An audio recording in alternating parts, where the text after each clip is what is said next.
Hola, ¿qué tal amigos de Hablemos del Cómic? Mi nombre es Santiago Tovar y hoy vengo a hablarles, como siempre, de los grandes estrenos cinematográficos en el mundo geek. En esta oportunidad vamos a hablar de Ghost in the Shell, que se estrena próximamente en las salas de cine de nuestro país, con Scarlett Johansson como protagonista. Vengo a hablarles de tres aspectos que se caracterizaron en la película y en el preestreno que pudimos observar en días anteriores. La primera gran característica o el primer aspecto del cual quisiera hablar es de la caracterización de la protagonista de Motoko, encarnada por Scarlett Johansson. Muchos en el mundo geek se preguntaron si era una buena idea ponerla como protagonista, debido a que querían que esta pieza cinematográfica que viene desde 1995 con su primera edición y otras dos ediciones después, que viene del manga, creado en Japón,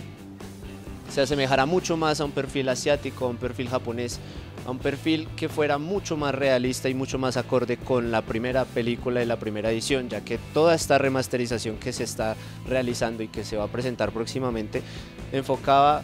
enfocada mucho más en esto. El segundo aspecto del cual quisiera hablar es básicamente de lo que es Ghost in the Shell. Ghost in the Shell se mostraba en la primera película en 1995 en una época como el siglo XXI, en donde se veía una realidad futurista donde los hombres se convertían en máquinas, es decir, en cyborgs, que son la combinación entre el ser humano y la adecuación a una máquina como tal. El contexto en el cual se desenvuelve y se desarrolla esta película es en el que Motoko, que es la protagonista de esta historia, será una de las agentes policíacas que va a estar en contra del crimen organizado en cuanto a la tecnología como tal. Entonces pues la película se asemeja un poco o tiene bastante parecido frente a la primera que se estrenó en el 95, y aunque hay algunas cosas que pues están en desacuerdo también dentro de las conversaciones y los foros que hacen en el mundo geek, pues no le quita ni le pone mucho, la verdad. Y el tercer aspecto del cual quisiera hablar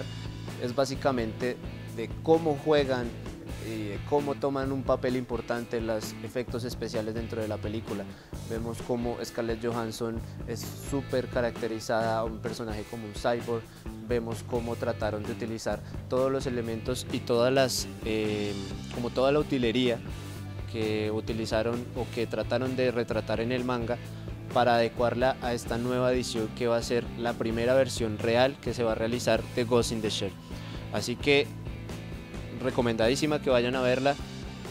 A los aficionados de Ghost in the Shell tal vez les va a gustar bastante o mucho más que la primera edición de esta película,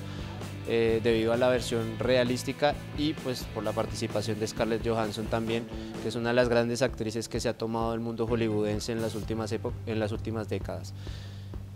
Así que si ustedes quieren comentarnos qué tal les pareció la película, quieren crear un foro de discusión, un debate, pueden hacerlo a través de nuestras redes sociales, Facebook, Twitter, Instagram,